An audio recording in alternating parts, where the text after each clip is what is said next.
Hello there and welcome. I'm Bob Proctor. I want to talk to you about forming a habit that'll literally change your world. I formed this habit a long time ago, and I'm going to tell you, my world changed like night and day. Work for me, it'll work for you. But before we get into it, I want you to come back in history with me to September the 12th, 1962. For the eyes of the world now look into space, to the moon, and to the planets beyond. Our leadership in science and industry, our hopes for peace and security, our obligations to ourselves as well as others, all require us to make this effort, to solve these mysteries, to solve them for the good of all men. There is no strife, no prejudice, no national conflict in outer space as yet. Its hazards are hostile to us all. Its conquest deserves the best of all mankind. We choose to go to the moon. We choose to go to the moon.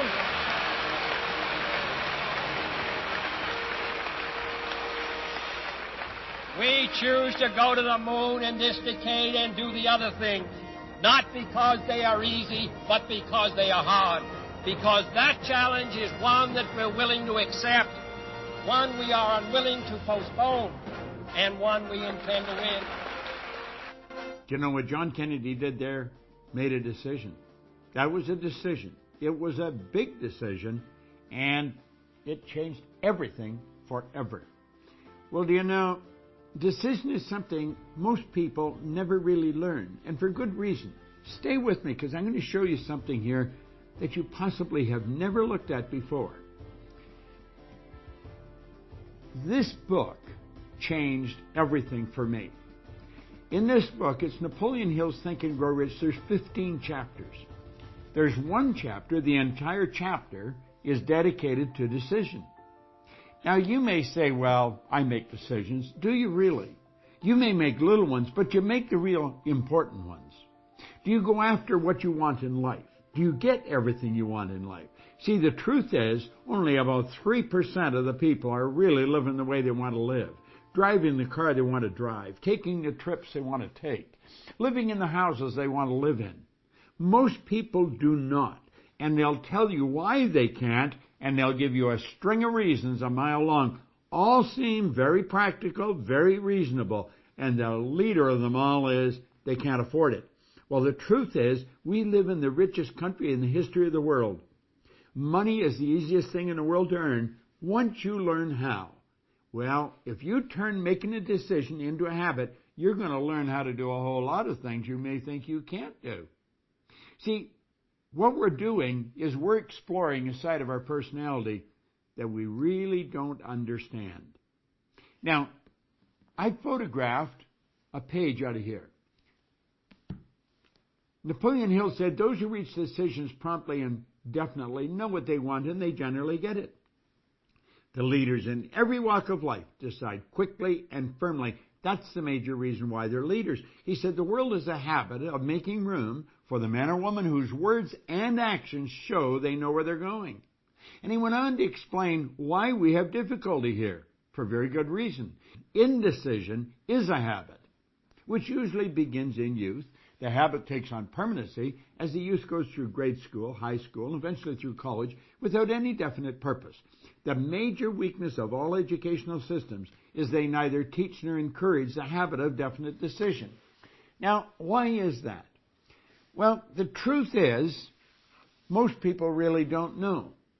We're dealing with a side of our personality that most people do not understand. What you see here is not me. This is my body. You never hear anyone say, am hand. You see, we've got to take a look at the non-physical side of ourselves. President Lincoln put that very well. He said, to believe in the things you can see and touch is no belief at all. But to believe in the unseen is a triumph and a blessing. Well, let's look at this. Making a decision, we're going into the unseen part of ourselves, using faculties most people don't even know they've got. You see, Einstein said the intuitive mind is a sacred gift. Well, he said the rational mind is a faithful servant. He said we have created a society that honors the servant and has forgotten the gift. What is a servant? Well, there it is there. It's our sensory factors. We can see, hear, smell, taste, touch. What are they for? They're to help us correspond and communicate with our outside world. But you know that the physical world is nothing but the manifestation of the non-physical world. That's right. Here we've got something that's nothing short of a miracle when we look at it properly. This is a little cell phone. It has more power than the computer had that took the first rocket to the moon. Think of that. And I'm carrying it around in my pocket. I can touch a button and bang, like that, send a picture to you, and you'll get it simultaneous with me sending it. How does all that happen? Well, it happens because we're dealing with the non-physical side of ourselves. We're dealing with just pure power. How do we get at that? Well, we've been gifted. We've been gifted with something no other form of animal life has. We have these higher faculties. You've got perception, memory, imagination, will, reason, intuition. I want you to shift your perception for a moment of yourself. You know, our good friend, the late Wayne Dyer, he put it very well. He said, when you change the way you look at something, what you look at will change. Change your perception. Do you know the reason most people don't make decisions? Because they can't see how they're going to get there. So what do? They keep doing things that they can see how they're going to get there. And that's why their life never really changes. Stick with me here for a moment. Think of you. You are a mass of energy and you function on frequencies. That's what you are. Take a look at yourself. Here's a shot taken by Kirlian photography. Semyon Kirlian was a Russian who perfected a form of photography way back in the early 30s that'll photograph mass where you can photograph the energy leaving the body. There's a glow of energy around you. This physical thing we live in is a mass of energy. Well, we're going to be talking about the non-physical side. You see, a frequency is a level of vibration. Do you know vibration is a natural law of the universe? Everything vibrates, nothing rests. We live in an ocean of motion. Now, there's an infinite number of frequencies. Now, get this. Let all these lines represent levels of vibration, okay? Levels of vibration, as we said, are referred to as frequencies. You and I think on frequencies. The highest function we're capable of. Now, here's where you really want to pay attention. If you get this, if I communicate this effectively, your life can change, because it sure changed mine. We think on a frequency. And the frequency we think on dictates the results we get. So we're sitting here and they say, these are my results, but this is where I really want to go, and we point to a star. Somebody said, what do you really want? I really want to be wealthy. Do you know that most people never live the way they really want to live? They don't. They never earn the amount of money they can. They don't live in the house they really want to live in. They don't take the vacations they really want to take.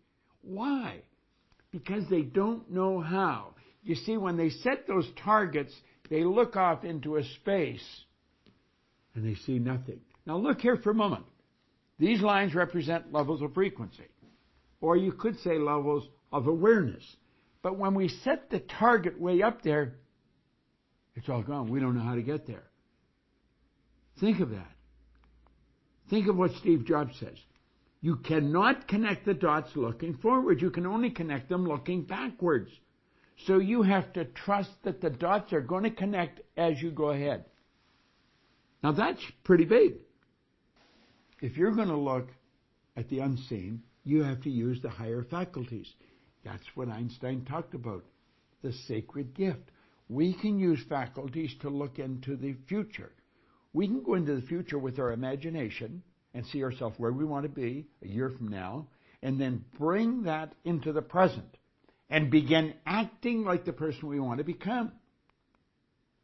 So let's go back and look at this again. We'll say, that's where I want to go, and I'm going to get there. Now, we do make decisions, but then we say, not going to start yet. I'm going to do that as soon as I get the money. I talked to a young couple. In fact, I wrote about them in a book, Pat and John. I sat with them in a hotel in Toronto, and they said they wanted to buy a house. And I said, well, go on out and buy one. We said, we can't buy a house. We haven't got any money. I said, you don't need any money. And they looked at me rather strange.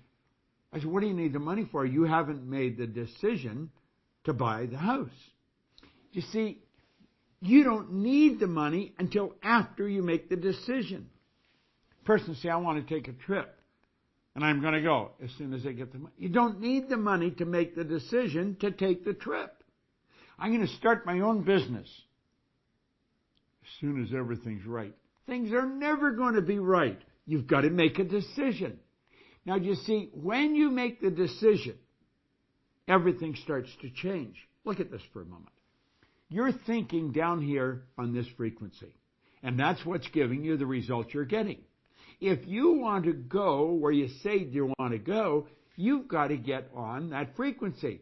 You see, the truth is, you're not thinking about getting there. You're letting the present results repeat, and that's the star you're shooting at. You're going to get the same results over and over and over again as long as you keep your thinking there. You've got to get your thinking up on this higher frequency. Because when you get on that frequency, the thoughts and things that are going to come into your mind will take you there. How do you think we got to the moon? Kennedy didn't know how to get to the moon. When he asked Dr. Wernher von Braun, who's considered the father of the space program, what will it take for us to build a rocket to carry a man to the moon and bring him back safely to Earth? He said the will to do it. The will is one of your higher faculties. That's what Einstein was talking about. The will gives you the ability to focus on one thing to the exclusion of everything else. When you focus on that one thing, you're on that higher frequency. How do you do that? Well, first, you got to make a decision to go there. You see, your mind and thoughts must be focused on the same frequency as your goal. How do we do that? We make a committed decision. That's where I'm going. And when you make the committed decision, that's irrevocable. You cannot go back. You shut the past off. You begin thinking on this higher frequency, and you think and act like the person you want to become. Does it sound preposterous? That's what the Wright brothers did, and they introduced us to a new kingdom. That's what Sir Edmund Hillary did. I had the good fortune of working with him. He was a beekeeper from Auckland, New Zealand. He was the first person to ever climb Mount Everest. He didn't know how to get to the top of that mountain until after he got there. He trusted in the image that he held in his mind. You've got to trust in the image you hold in your mind. You've got to think like the person you want to become. It takes a decision to get up on that higher frequency. And the second you make the decision, everything starts to happen. Now, you got to believe you can do it. The moment your belief matches with any state, the higher frequency is the state. The moment your belief matches with any frequency, you fuse with it, and this union results in the activation, the projection of the plots and plans and conditions and circumstances. Things start to happen. Think about it. You're going to a dance. You need the new dress. You make a decision. You don't know where the money's coming from, but you've got to have the dress. You get the dress. You want that car. You make it as you get the money. You get the car. The moment your belief matches with any state, you fuse with it. And this union results in everything that happens. Now look at this new state of conscious awareness becomes your home from which you view the world. You're operating on a different frequency. Don't expect a lot of support from the people around you. They don't know what you're doing. They probably think you've gone a little crazy. But listen, in your workshop, and if you're observant, you're going to see your outer reality shaping itself upon the model of your imagination. Do you want to know the beautiful truth? This works like unadulterated magic. It does. This is what all our Proctor Gallagher Institute programs deal with. I want you to control the flow. There's thought energy flowing to and through you. It's flowing freely to and through you. Make certain it proves everything that it connects with. You've got all of this power locked up within you. Utilize it. Go after what you want. Quit going after things you already know how to get. There's no real gain in that. Don't compromise. Go after what you want. It's not that easy, but I'm going to tell you something. It sure is worthwhile. Turn decision-making into a habit. And when you do that, everything changes. See, I didn't go back to school. No formal education. I didn't gain any business experience. I made a decision and bang, away I went. And everything started to fall into place. I opened offices in different countries, in different cities. Earned all kinds of money. I had money coming to me while I was sleeping. And so can you. In fact, you turn this into a decision. You can earn more money when you're sleeping than you'll spend when you're awake. Decision. It'll change your world.